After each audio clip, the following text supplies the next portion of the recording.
The following is a conversation with Elon Musk. He's the CEO of Tesla, SpaceX, Neuralink, and a co-founder of several other companies.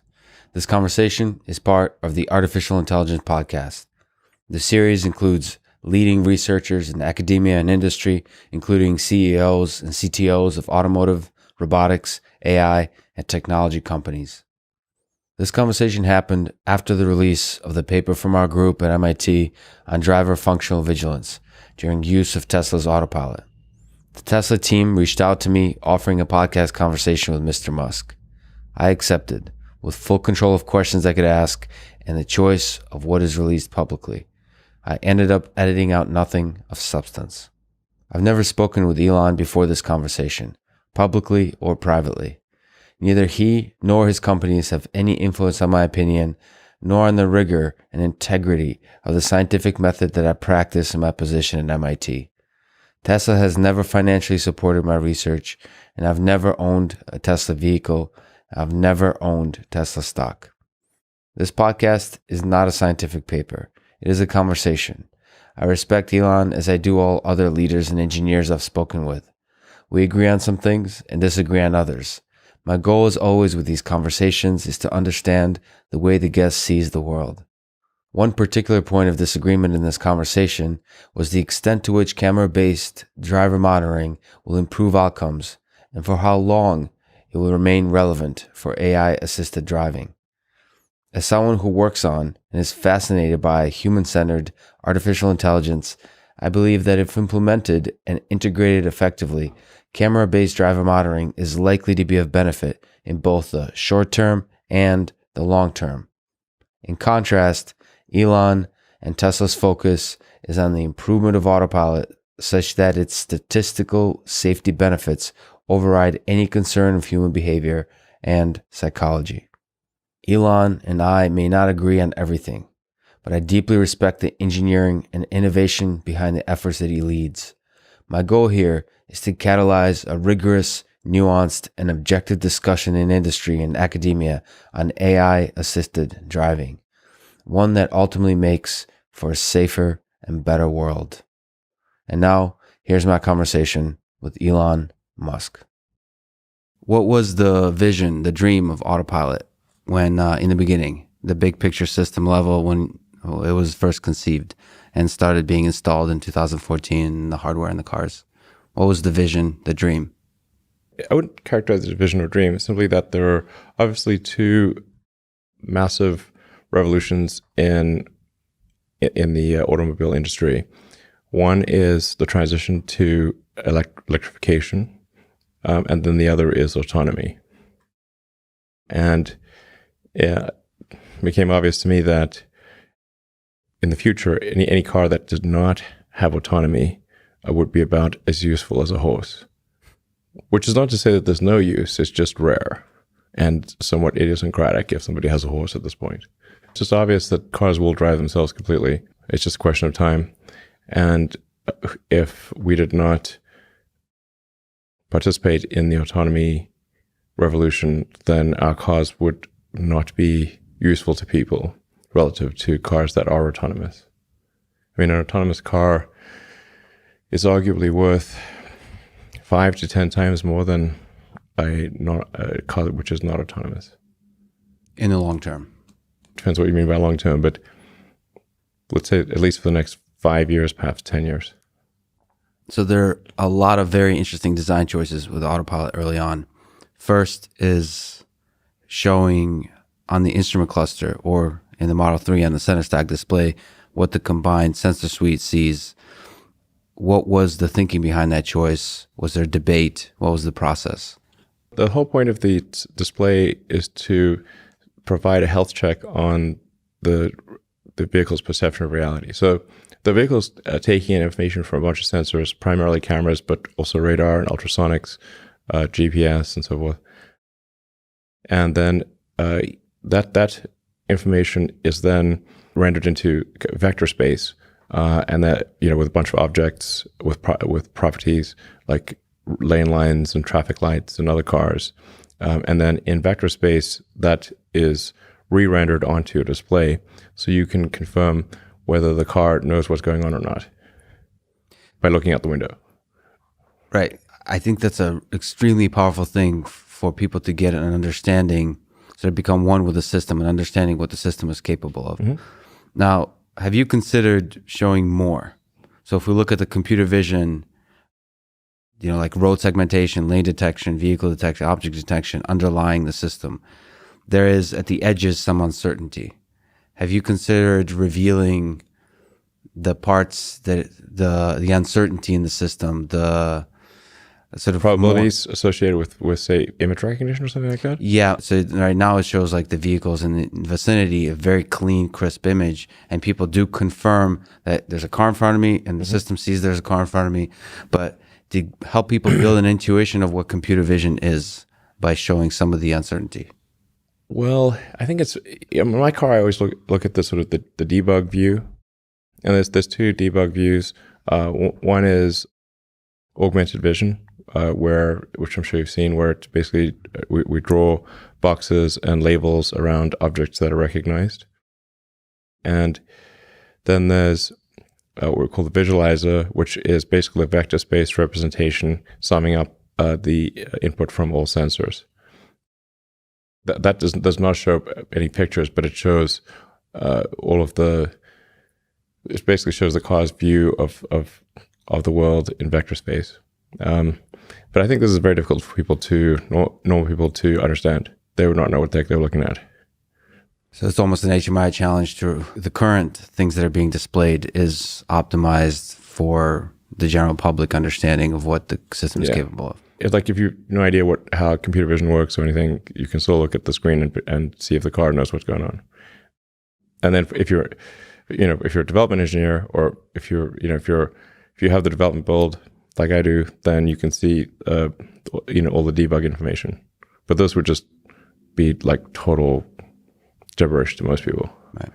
What's your view on how to best distribute effort? So there's three, I would say, technical aspects of Autopilot that are really important. So it's the underlying algorithms, like the neural network architecture. There's the data, so that it's trained on, and then there's the hardware development. There may be others, but so look, algorithm, data, hardware. You only have so much money, only have so much time. What do you think is the most important thing to allocate resources to? Or do you see it as pretty evenly distributed between those three? We automatically get vast amounts of data because all of our cars have 8 external facing cameras and radar and usually 12 ultrasonic sensors, GPS obviously, and IMU. And so we basically have a fleet that has, and we've got about 400,000 cars on the road that have that level of data. Actually, I think you keep quite close track of it, actually. Yes. Yeah, so we're approaching 500,000 cars on the road that have the full sensor suite. Yeah. So this is, I'm not sure how many other cars on the road have this sensor suite, but I'd be surprised if it's more than 5,000, which means that we have 99% of all the data. So there's this huge inflow of data. Absolutely, massive inflow of data. And then it's taken us about 3 years, but now we've finally developed our full self-driving computer, which can process an order of magnitude as much as the NVIDIA system that we currently have in the cars. And it's really just to use it, you unplug the NVIDIA computer and plug the Tesla computer in, and that's it. And it's in fact, we're still exploring the boundaries of its capabilities. But we're able to run the cameras at full frame rate, full resolution, not even crop the images, and it's still got headroom even on one of the systems. The full self-driving computer is really two systems on a chip that are fully redundant. So you could put a build through basically any part of that system, and it still works. The redundancy, are they perfect copies of each other, or yeah? Also, it's purely for redundancy as opposed to an arguing machine kind of architecture where they're both making decisions. This is purely for redundancy. I think of it more like it's if you have a twin-engine aircraft, commercial aircraft, the system will operate best if both systems are operating, but it's capable of operating safely on one. So, but as is right now, we can just run we haven't even hit the edge of performance. So there's no need to actually distribute functionality across both SoCs. We can actually just run a full duplicate on each one. So you haven't really explored or hit the limit of this? We have not yet hit the limit, no. So the magic of deep learning is that it gets better with data. You said there's a huge inflow of data, but the thing about driving, the really valuable data to learn from is the edge cases. Mm-hmm. So how do you, I mean, I've heard you talk somewhere about autopilot disengagements being an important moment of time to use. Is there other edge cases, or perhaps can you speak to those edge cases, what aspects of them might be valuable, or if you have other ideas how to discover more and more and more edge cases in driving? Well, there's a lot of things that are learned. There are certainly edge cases where, say, somebody's on autopilot and they take over. And then, that's a trigger that goes to our system that says, okay, did they take over for convenience, or did they take over because the autopilot wasn't working properly? There's also, like, let's say we're trying to figure out what is the optimal spline for traversing an intersection. Right. Then the ones where there are no interventions are the right ones. So you then say, okay, when it looks like this, do the following. And then you get the optimal spline for a complex, navigating a complex intersection. So that's for this. So there's kind of the common case. Mm-hmm. So you're trying to capture a huge amount of samples of a particular intersection, when things went right. And then there's the edge case where, as you said, not for convenience, but something didn't go exactly right. Somebody took over. Somebody started manual control from autopilot. And really, like, the way to look at this is view all input as error. If the user had to do input, there's something. All input is error. That's a powerful line to think of it that way, because it may very well be error. But if you want to exit the highway, or if you want to, it's a navigation decision that autopilot is not currently designed to do, then the driver takes over. How do you know the difference? That's going to change with Navigate and Autopilot, which we've just released, and with that still confirmed. So the navigation, like lane change based, like asserting control in order to do a lane change, or exit a freeway, or do a highway interchange, the vast majority of that will go away with the release that just went out. Yeah, so that I don't think people quite understand how big of a step that is. Yeah, they don't. So if you drive the car, then you do. So you still have to keep your hands on the steering wheel currently when it does the automatic lane change.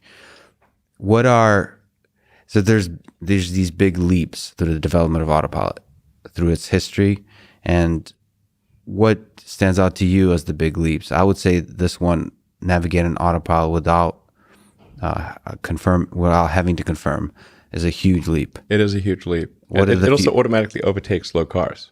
So it's both navigation and seeking the fastest lane. So it'll overtake slow cars and exit the freeway and take highway interchanges, and then we have traffic light recognition, which is introduced initially as a warning. On the development version that I'm driving, the car fully stops and goes at traffic lights. So those are the steps, right? You've just mentioned something, sort of inkling of a step towards full autonomy. Mm-hmm. What would you say are the biggest technological roadblocks to full self-driving? Actually, I think we just, the full self-driving computer that we just, the Tesla, what we call the FSD computer, that's now in production. So if you order any Model S or X or any Model 3 that has the full self-driving package, you'll get the FSD computer. That's important to have enough base computation. Then refining the neural net and the control software, but all of that can just be provided as an over-the-air update. The thing that's really profound, and what I'll be emphasizing at the that investor day that we're having focused on autonomy, is that the cars currently being produced, with the hardware currently being produced, is capable of full self-driving. But capable is an interesting word because Like the hardware is. yeah, the hardware. And as we refine the software, the capabilities will increase dramatically, and then the reliability will increase dramatically, and then it will receive regulatory approval. So essentially, buying a car today is an investment in the future. You're essentially buying a car. You're buying. I think the most profound thing is that if you buy a Tesla today, I believe you are buying an appreciating asset, not a depreciating asset. So that's a really important statement there, because if hardware is capable enough, that's the hard thing to upgrade. Yes, usually. exactly. So then the rest is a software problem. Yes, software has like no marginal cost really. But what's your intuition on the software side? How hard are the remaining steps to get it to where the experience, not just the safety, but the full experience is something that people would enjoy? Well, I think people enjoy it very much so on the highways. It's a total game changer for quality of life, for using Tesla Autopilot on the highways. So it's really just extending that functionality to city streets, adding in the traffic light recognition, navigating complex intersections, and then being able to navigate complicated parking lots, so the car can exit a parking space and come and find you, even if it's in a complete maze of a parking lot. And then it can just drop you off and find a parking spot by itself. Yeah, in terms of enjoyability and something that people would actually find a lot of use from, the parking lot is a really, it's rich of annoyance when you have to do it manually. So there's a lot of benefit to be gained from automation there. So let me start injecting the human into this discussion a little bit. So let's talk about full autonomy. If you look at the current level 4 vehicles being tested on road, like Waymo and so on, they're only technically autonomous. They're really level 2 systems with just a different design philosophy, because there's always a safety driver in almost all cases, and they're monitoring the system. Right. Do you see Tesla's full self-driving as still, for a time to come, requiring supervision of the human being? So its capabilities are powerful enough to drive, but nevertheless requires the human to still be supervising, just like a safety driver is in other fully autonomous vehicles. I think it'll require detecting hands on wheel for at least 6 months or something like that from here. Really, it's a question of, like, from a regulatory standpoint, how much safer than a person does Autopilot need to be for it to be okay to not monitor the car? And this is a debate that one can have, and then but you need a large sample, a large amount of data, so that you can prove with high confidence, statistically speaking, that the car is dramatically safer than a person, and that adding in the person monitoring does not materially affect the safety. So it might need to be like 200 or 300% safer than a person. And how do you prove that? Incidents per mile. Incidents per mile. Yeah. So crashes and fatalities. So, yeah, I mean, fatalities would be a factor, but there are just not enough fatalities to be statistically significant at scale. But there are enough crashes. There are far more crashes than there are fatalities. So you can assess what is the probability of a crash.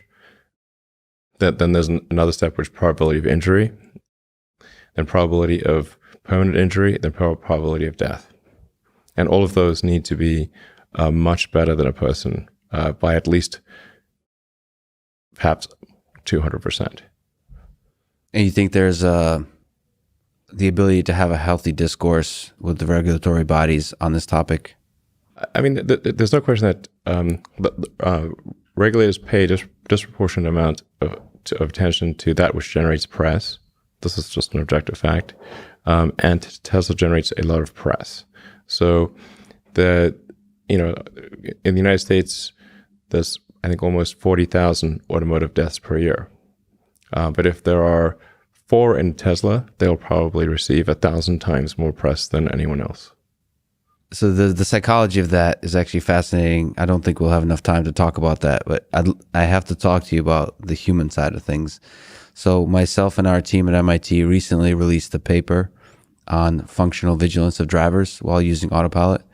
This is work we've been doing since Autopilot was first released publicly over 3 years ago, collecting video of driver faces and driver body. So I saw that you tweeted a quote from the abstract, so I can at least guess that you've glanced at it. Yeah, I read it. Can I talk you through what we found? Sure. Okay. So it appears that in the data that we've collected, that drivers are maintaining functional vigilance such that we're looking at 18,000 disengagements from Autopilot, 18,900, and annotating, were they able to take over control in a timely manner? So they were there, present, looking at the road to take over control. Okay. So this goes against what many would predict from the body of literature on vigilance with automation. Now, the question is, do you think these results hold across the broader population? So ours is just a small subset. Do you think one of the criticism is that, there's a small minority of drivers that may be highly responsible where their vigilance decrement would increase with Autopilot use? I think this is all really going to be swept. I mean, the system's improving so much, so fast, that this is going to be a moot point very soon. Where vigilance is, like, if something's many times safer than a person, then adding a person does the effect on safety is limited, and in fact, it could be negative. That's really interesting. So the fact that a human may, some percent of the population may exhibit a vigilance decrement will not affect the overall statistics numbers of safety. No, in fact, I think it will become very, very quickly, maybe even towards the end of this year, but I'd be shocked if it's not next year at the latest, that having a human intervene will decrease safety. It's like, imagine if you're in an elevator. Now, it used to be that there were elevator operators, and you couldn't go in an elevator by yourself and work the lever to move between floors. And now nobody wants an elevator operator because the automated elevator that stops at the floors is much safer than the elevator operator. And in fact, it would be quite dangerous to have someone with a lever that can move the elevator between floors. So that's a really powerful statement and really interesting one. But I also have to ask, from a user experience and from a safety perspective, one of the passions for me algorithmically is camera-based detection of just sensing the human, but detecting what the driver is looking at, cognitive load, body pose.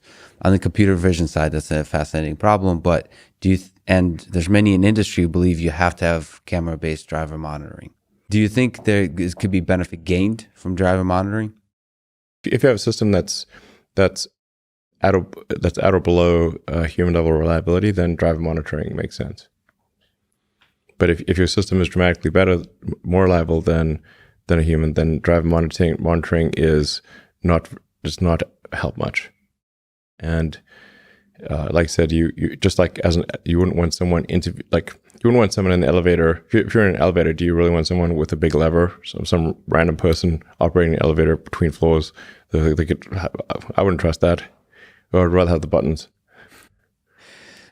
Okay, you're optimistic about the pace of improvement of the system.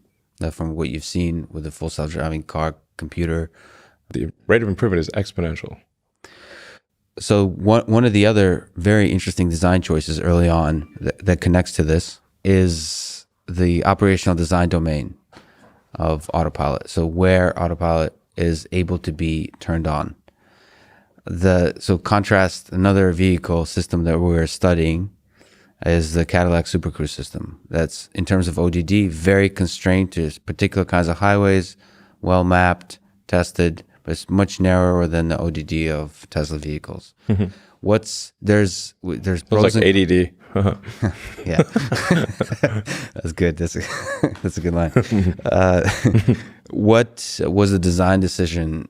What's in that different philosophy of thinking? So there's pros and cons. What we see with a wide ODD is Tesla drivers are able to explore more the limitations of the system, at least early on, and they understand. Together with the instrument cluster display, they start to understand what are the capabilities. So that's a benefit. The con is you're letting drivers use it basically anywhere. Anywhere that it can detect lanes with confidence. Was there a philosophy, design decisions that were challenging that were being made there? Or from the very beginning, was that done on purpose with intent? Well, I mean, I think frankly, it's pretty crazy letting people drive a 2-ton death machine manually. That's crazy. Like in the future, people will be like, I can't believe anyone was just allowed to drive one of these 2-ton death machines and they could just drive wherever they wanted. Just like elevators, you just like move the elevator with that lever wherever you want. It can stop it halfway between floors if you want. It's pretty crazy. So it's going to seem like a mad thing in the future that people were driving cars. So I have a bunch of questions about the human psychology, about behavior and so on. That would become moot. Moot, totally moot. Because you have faith in the AI system. Not faith, but both on the hardware side and the deep learning approach of learning from data will make it just far safer than humans. Yeah, exactly. Recently, there are a few hackers who tricked Autopilot to act in unexpected ways with adversarial examples. Mm-hmm. So we all know that neural network systems are very sensitive to minor disturbances to these adversarial examples on input. Do you think it's possible to defend against something like this for for the industry? Sure. So, yeah. Can you elaborate on the confidence behind that answer? Well, a neural net is just like basically a bunch of matrix math. You have to be like a very sophisticated, somebody who really understands neural nets and like basically reverse engineer how the matrix is being built and then create a little thing that's just exactly causes the matrix math to be slightly off. But it's very easy to then block that by having basically negative recognition. It's like if the system sees something that looks like a matrix hack, exclude it. It's such an easy thing to do. So learn both on the valid data and the invalid data. So basically learn on the adversarial examples to be able to exclude them. Yeah, you basically want to both know what is a car and what is definitely not a car.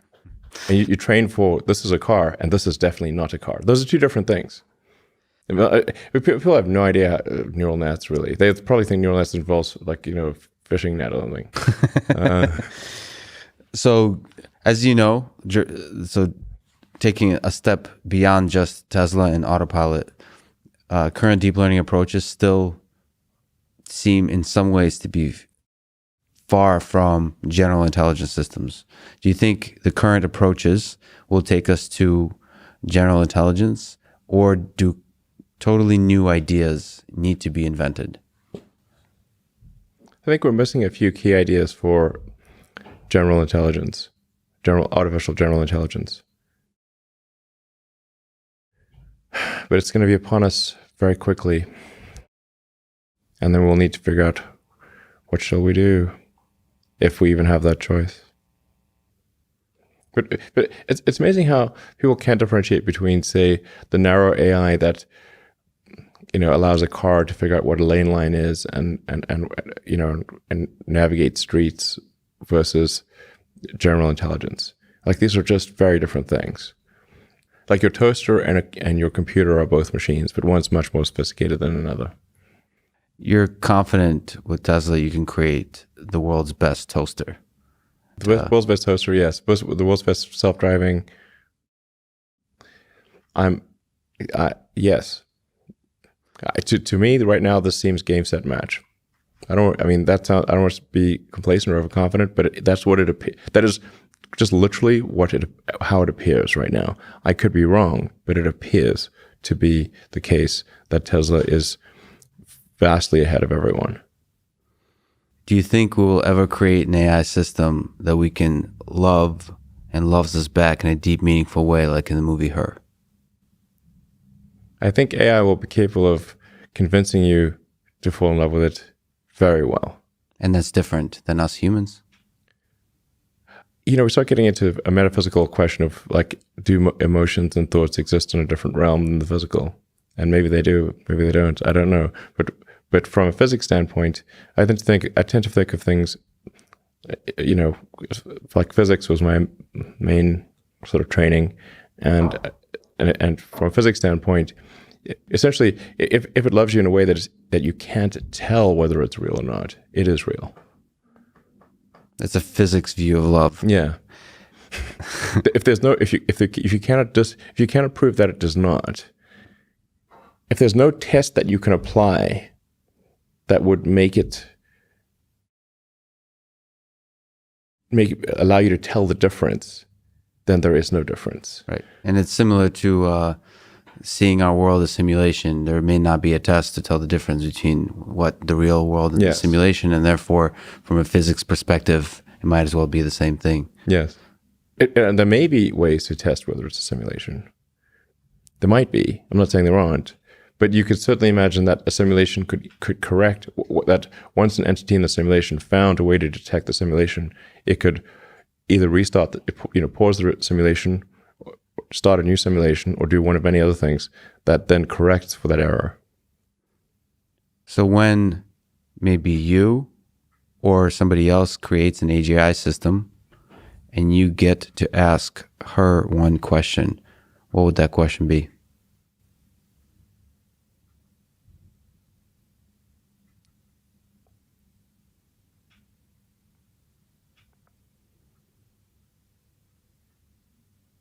What's outside the simulation? Elon, thank you so much for talking today. It was a pleasure. All right. Thank you.